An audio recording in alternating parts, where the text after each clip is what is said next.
ने माया को मार दिया। माया ही तो थी एकमात्र जरिया उस सुहागन चुड़ैल को खत्म करने का। आज बरसों बाद तो वो अपना मुंह खोली है। वो मुंह खोली है इसीलिए तो मारी गई है। ये कहानी अब तभी खत्म होगी जब मेरा अंत होगा। नहीं, ये आप क्या कह रहे हैं? रास्ता है, मेरे पास है रास्ता। मैं जानती हूँ उस चुड़ैल को कैसे खत्म किया जा सकता है। सबसे पहले घर में एक सुहाग की सेज सजाई जाए। पीहू की बात मानकर जया सब बहू बेटियों के साथ मिलकर सेज सजाती है। माँ, ये सब किस लिए? भैया की क्या रोज शादी होने वाली है? शादी चाहे एक बार ही हो, पर सुहागरात तो बार बार मनानी चाहिए। क्यों जीजी, आखिर हम ये सब कर क्यों रहे हैं? पीहू सुरभि को कमरे के बाहर ले जाती है और उसे सारा माजरा समझा देती है। इसका मतलब जो भी सुहागन चुड़ैल है वो भूषण को देखकर आ जाएगी और तुम उस पर वार करोगी। ये क्या बकवास है? अगर वो चुड़ैल सच में ही निकली तो मेरा पति, तुम क्या मुझसे मेरे पति की बलिदानी चाहती हो? नहीं नहीं, मैं तुम्हारी तरह ही मेरा पति नहीं जाने दूंगी भाभी। पीहू जैसे तैसे सुरभि को परिवार की भलाई का वास्ता देकर भूषण से ये काम करवाने को राजी हो जाती। तुम तीनों की वजह से हम परेशान हैं। तभी पीहू भूमि और सुरभि को इशारा करती है और दोनों जाकर स्त्री को दुल्हन बनाकर ले आते हैं। स्त्री शर्मा रही थी और उसे भूषण के ऊपर बैठा दिया जाता है। हाँ, अब मैं सुहागरात मनाऊंगी जीजू।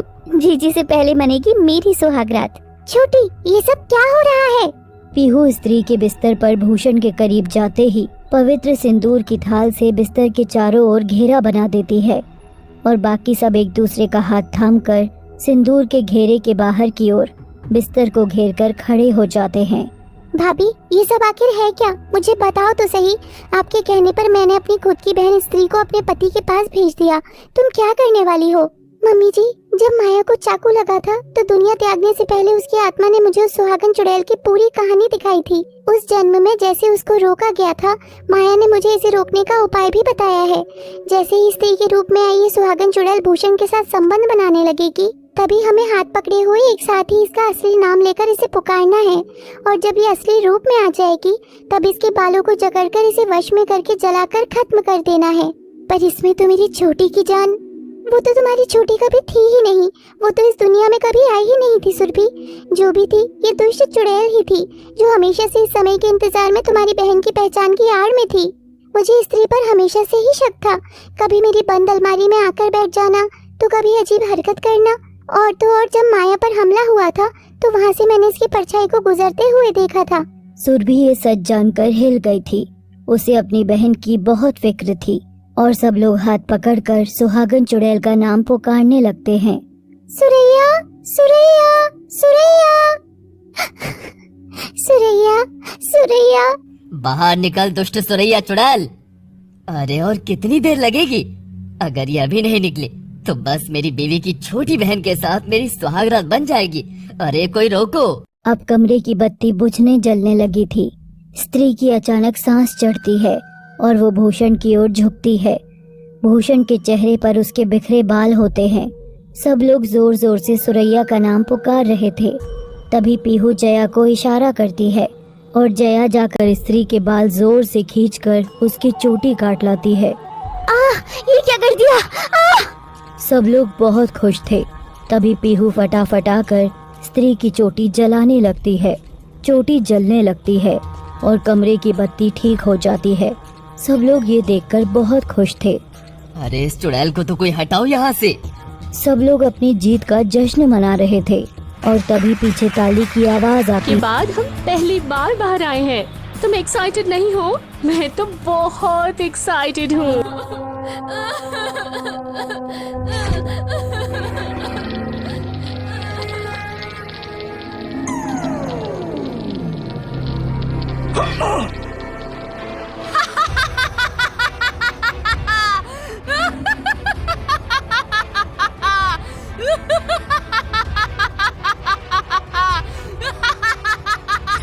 क्या कर रहे हैं आप लोग इस घर में?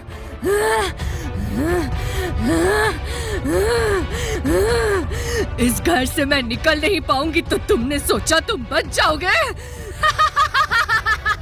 मैं नहीं मैडम, मैं नहीं, आपको मारने वाला है आपका ही पति मानव सर। मुझे पैसे में से एक फुटी कौड़ी भी नहीं दिया है उसने। मैं आपका गवाह बनकर उसे पकड़वाऊंगा। मुझे बचा लीजिए मैडम, मुझे बचा लीजिए। मैं वो मौका तुम्हें नहीं दूंगी।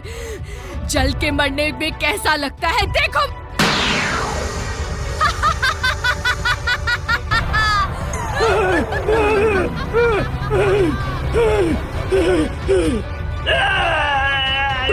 रुकिए, अपनी आंखों के सामने ऐसे किसी को जलकर मरते हुए मैं नहीं देख सकता। नहीं, कौन है आप?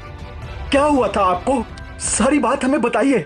हाँ, सारी बात हमें बताइए। मेरे पिताजी बहुत अमीर थे और मैं उनकी एकमात्र बेटी। नाम है प्रिया।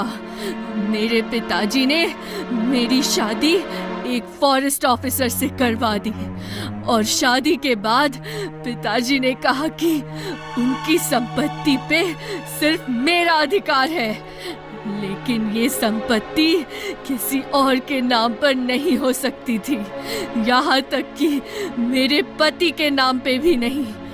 और ठीक इसके बाद मेरे पिताजी चल बसे।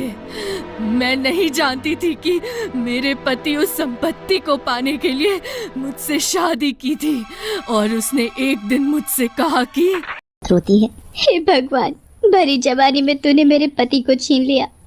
मुझे भी क्यों नहीं मार दिया तूने?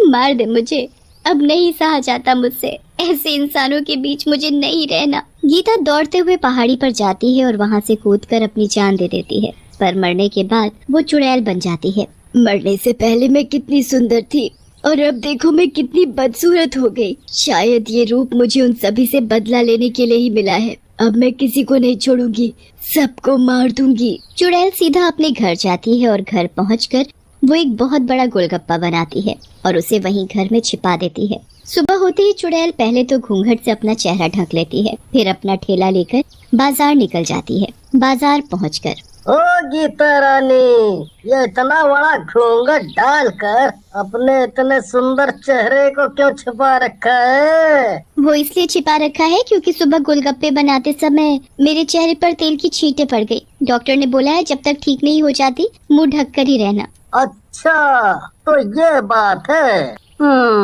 अब तुम मुझे गोलगप्पे खिलाओ जल्दी। आज से मैं सभी को मुफ्त में गोलगप्पे खिलाया करूंगी। तुम्हें जितने खाने हैं उतने खा सकते हो। और हाँ, घर पर आओगे तो अपने मुलायम हाथों से गोलगप्पे खिलाऊंगी। चुड़ैल की ये बात सुनकर रमेश के तो जैसे होश ही उड़ गए। घर पर?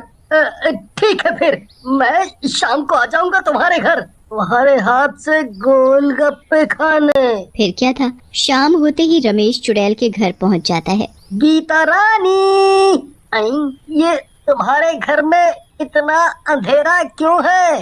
जरा बत्ती तो जलाओ। घबराने की जरूरत नहीं, तुम सीधा चले आओ, मैं यही हूँ। रमेश अंधेरे में सीधा चला रहा था, तभी अचानक उसका पैर फिसल जाता है और वो चुड़ैल के बनाए बड़े गोलगप्पे में जाकर गिर जाता है। वो गोलगप्पा चटपटे और मिर्ची वाले पानी से भरा हुआ था। तभी चुड़ैल बत्ती चालू कर देती है। चुड़ैल, और ये इतना बड़ा गोलगप्पा, ये सब क्या है? अरे कोई मुझे बचाओ, यहाँ से निकालो। मुझे शायद तुमने पहचाना नहीं, मैं वही तुम्हारी गीता रानी हूँ और मैं मर चुकी हूँ। मैं तुमसे बदला लेने आई हूँ वापस, चुड़ैल बनकर। चुड़ैल रमेश को उस बड़े से गोलगप्पे में डुबा कर मार देती है। अगले दिन चुड़ैल फिर से गांव के बाजार जाती है अपना गोलगप्पे का ठेला लेकर। तभी ठेले पर महेश आ जाता है। आज तुम इतने बड़े घूंघट में बात कुछ हजम नहीं हुई। आज मेरा मन बहुत अच्छा है, इसलिए मैंने सोचा था जो मेरे ठेले पर सबसे पहले आएगा उसे अपने हाथों से गोलगप्पे खिलाऊंगी। महेश को बिल्कुल भी पता नहीं चला कि वो अब गीता नहीं चुड़ैल है। वो तो चुड़ैल की बात सुनकर मन ही मन बहुत खुश हो रहा था। मुझे पता है, सबसे पहले मैं ही आया हूँ तुम्हारे ठेले पर, है ना? सच सच बोलना। तुमने बिल्कुल सही कहा। ऐसा करते हैं कि तुम मेरे घर चलो, मैं वहीं तुम्हें आराम से बैठकर अपने हाथों से गोलगप्पे खिलाऊंगी।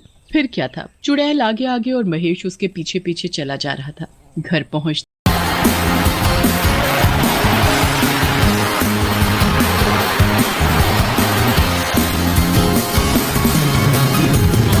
लड़की नीला लहंगा पहने हुए ठीक उसके सामने खड़ी थी।